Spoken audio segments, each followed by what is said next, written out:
Hi, and welcome to the CottageCutz YouTube channel. My name is Lynn, or LV Handcrafted here on YouTube, and today I'll be crafting with the Cake Shoppe die from CottageCutz' latest release, Sweet Treats. And what I'm actually going to do is give this Cake Shoppe a little bit of a Halloween twist.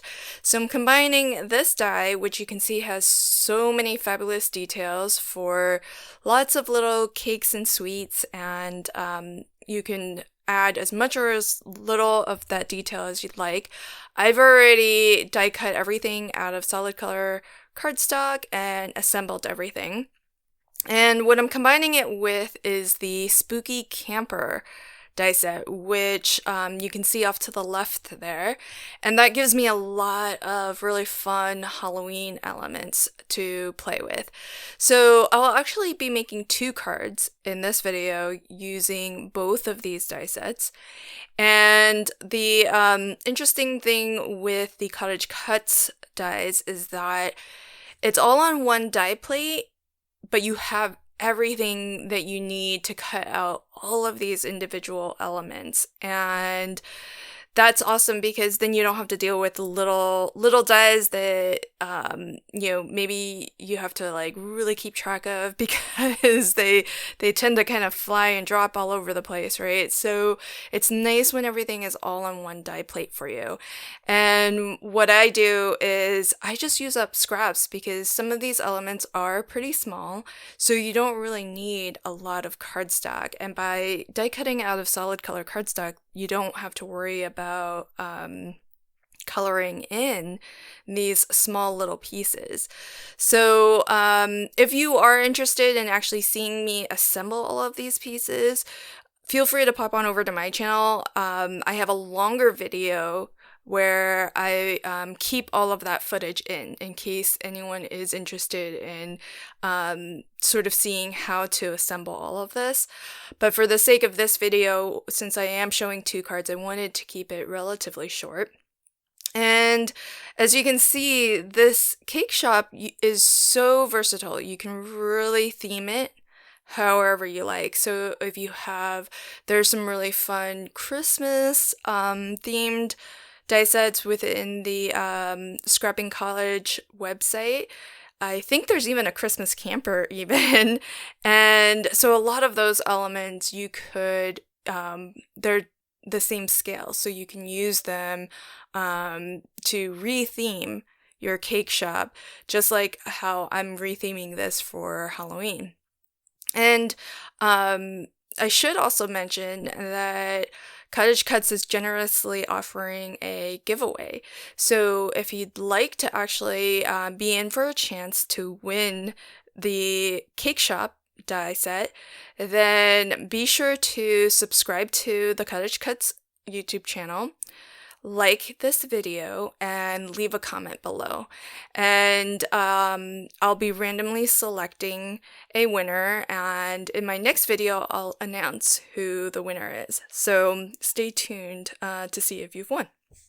And so the fun part after you've assembled everything is just getting to kind of play with the scene. And as you can see, I've assembled quite a lot here, and that's generally what I like to do, is all of my die cutting, all of the assembly up front, and have that all done in advance. And I try to always create more elements than I think I will need. That way I have a lot of choices when it does come time to put my actual card together. So that was my first card. And my second card, instead of a Cake Shoppe, I've actually converted the Cake Shoppe to a bit of a haunted house. And so while that first card I was aiming for more of a daytime scene, this I'm aiming for a little bit more of a nighttime scene. And I'm still just using solid color cardstock just to keep everything nice and simple, so I don't have to ink up a background or anything like that. And I can really just focus on sort of piecing these various elements together. Now I realized I put the roof on a little bit wonky, so then I just went with it, and, and then I attached the chimney at a little bit of a wonky angle as well. And some of the elements here, I've actually used them a little bit differently to how they were designed to be used from the Cake Shop. So I've got the little bushes at the front of the house. Those were the little plants that were in the pots from the Cake Shop. There are the window elements and that front step to the door. I've actually used those as bricks on my haunted house. So, look at all of these different elements as basically just different shapes, and then you can start to kind of reimagine different ways of how you can use them. And I think that's part of the fun of mixing and matching between what you may already have and some of the newer releases, because they're sort of all to scale, and so you can sort of mix and match them in this way and get new life out of some of your older die sets. So I'm just having a lot of fun playing and finding lots of different places to kind of tuck these different elements in. I'm trying to kind of fit as much as I can onto this card. Some things I'm propping up onto some foam, and I do like to use a more low profile foam when I can, which is only 1 millimeter thick, so it doesn't add too much thickness or bulk to your card, but it still raises it a little bit and gives it a little bit of dimension. And also, by not having that foam go all the way to the edge of the die cut, I can still tuck things in behind it, and that also helps to give the feeling of more depth and dimension as well, because then it doesn't look so flat. There are things kind of in front of it, things behind it. And this cat was my favorite, just tucking the cat behind the pumpkin as if it was hiding behind there. And I did use, this is some of my 3D glue gel, which is kind of nice when you want dimension, but you don't know exactly how much dimension you need. And you can always just squirt out a little bit of a blob of glue and just gently tap your die cut down.